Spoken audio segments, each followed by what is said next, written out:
This video will demonstrate how you can use EMUE to work with Excel files. There are several reasons you may want to work with an Excel spreadsheet in your script. For example, if your input source is an Excel file, you can read directly from the worksheet and eliminate the need to convert to a different file format, such as text, CSV, or PRN. Also, you can read data from as many Excel spreadsheets as you want in just one script. So if you have a different input file but need to reference data in other worksheets, you can read in the Excel data from all worksheets and then perform a crosswalk. Or if you have spreadsheets that are populated by users, perhaps with a list of adjustments that needs to be processed, you can have EMUE read directly from this file. I will cover 3 EMUE commands that you can use to work with Excel. You can get data from an Excel spreadsheet and store it into a list using EMUE's GetExcelData command. You can export data from a list to an Excel file using EMUE's ExportListToExcel command. And you can also find the sheet names in an existing Excel file using the command GetExcelSheetList. First, let's look at the GetExcelData command. The first parameter, list name, is the name of the list where you want to store the data. So as a reminder, a list is a data structure that stores data in rows and columns. This is really similar to the format of your spreadsheet, which also contains rows and columns of data. If you're familiar with programming, a list is like a two-dimensional array. The list name that we provide will reference all the data in that array, kind of like how a sheet name in Excel references all the data on one sheet. The second parameter is the full path and file name of the Excel file that you want to read from. This could be a literal string or a variable that contains that full path. The third parameter is a sheet name or a query that specifies what data you want to extract from the file. The fourth parameter tells EMUE which version of Excel is used to create the file. And the fifth parameter indicates if the spreadsheet you're reading from has a header row or not. I'll go through a few examples of how to use the GetExcelData command in your code. I have an Excel file that contains data for patient name, PTID, date of birth, type of appointment, doctor, and appointment date. I have data for one hospital on the first tab and for another hospital on the second tab. Note that this file does include a header row.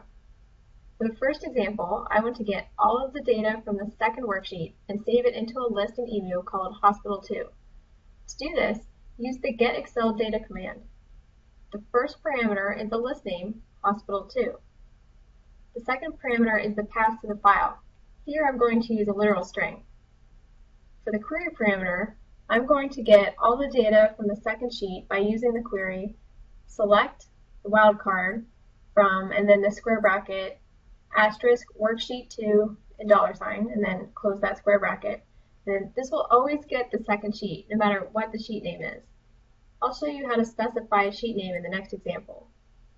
And the sheet name notation used by Excel requires this $sign after the name and then the entire thing enclosed in square brackets, so you will need to include these in your script.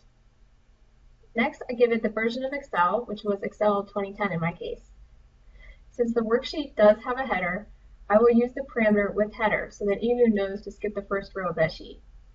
Now I'm going to execute this line of code, and the list Hospital2 now contains all the data from sheet 2 of our file. For the second example, I will get the data from the first sheet in the file, this time specifying the sheet name. Also, I'll select specific columns of data to import. So this time I'll just grab the PTID, doctor name, and appointment date. I'm going to use the GetExcelData command again, and this time store the results in a list called Hospital1. The next parameter is the path to the file. And this time, instead of writing out the whole path as a literal string, I'm going to use a variable. You could store the path in any variable ahead of time like this. Or in this case, since I have specified this Excel workbook as my input file in the set startups, I can use the built-in variable ampersand full input file name. For the query, I will specify the columns of data that I want and the sheet name. So select PTID, doctor, appointment date in brackets, and in this case, the column name had a space in it, so brackets were required around appointment date to indicate that this is just one column name.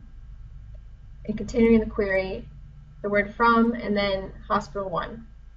Hosp1 is the sheet name, and again, Excel requires the $sign and the square brackets. Unlike before, it's Excel 2010 and with header. Run this line of code, and list Hospital 1 contains the data that I specified. In the last example, I was able to specify the exact sheet name. If you don't know the names of the sheets in your file ahead of time, you can use the command GetExcelSheetList to retrieve the sheet names for you. The first parameter is the list where you want to store all the sheet names, and the second parameter is the full path to the Excel file. To get the names from your current file, I'll use GetExcelSheetList, save to the list sheet names, and use the built-in variable ampersand full input file name for the path to the file. And now the list sheet names now has a list of sheets in the workbook. Now that the data is stored into a list, you can read from your list row by row and use that information in your script. Here's a quick example of how you could read from the list Hospital 1. First, before getting data from your list, it's always a good idea to check if you're at the end of your list. So I'll start with the line, if end of list, Hospital 1, go to done. So when I reach the end of the list, the code will jump to a label called done. Now to read from the list, use the command getListMember. Provide the name of the list, which was Hospital 1, and then provide the variable names you want to store the data into. There should be one variable name for each column in your list. I'll execute that line of code, and now you can see on the Variables tab that the first row of data has been read from the list Hospital 1 and stored into variables. And now these variables can be used in your code. So for example, you may want to paste patient ID into your terminal screen. Now to get the next list member, you create a loop and go back to where you check for the end of your list. I've discussed importing data from Excel, so now I'll move on to exporting data to Excel. There are many cases where this could be useful in your script. For example, you could gather information from the terminal screen and create a report with that data in Excel. Also, there's no limit to the number of Excel files that can be exported from one script, so you can use this feature to create as many output files as you need. You can append data to existing Excel files, so this would allow you to gather information from multiple sources and then combine all of the results into one report. To write data to an Excel file, use the EMUE command ExportListToExcel. The first parameter is the name of the list with the data you want to export. The second parameter is the file path and file name of the Excel file you want to write to. This could either be an existing file or a new file name. If the file does not already exist, EMUE will create it. The third parameter is the sheet name to send data to. This parameter is optional, so if it's not specified, it will default to sheet 1. The last parameter, export mode, has several options. They are append, to import data below any existing data, overwrite, which will delete any existing data, do not overwrite, which will only write to a file if it does not yet contain any data, or a row number as an integer that specifies which row to start at. If this parameter is not specified, the default value will be do not overwrite. I'm going to export the Hospital 1 list that I just created to a new Excel file. Using the ExportListToExcel command, I specify the list name Hospital 1, and I'll create a new file called Hospital 1 Data, and I'll add a timestamp. Using the date moniker in the file name, it's going to replace that # date # with today's date. I want the sheet name to be New Appointments.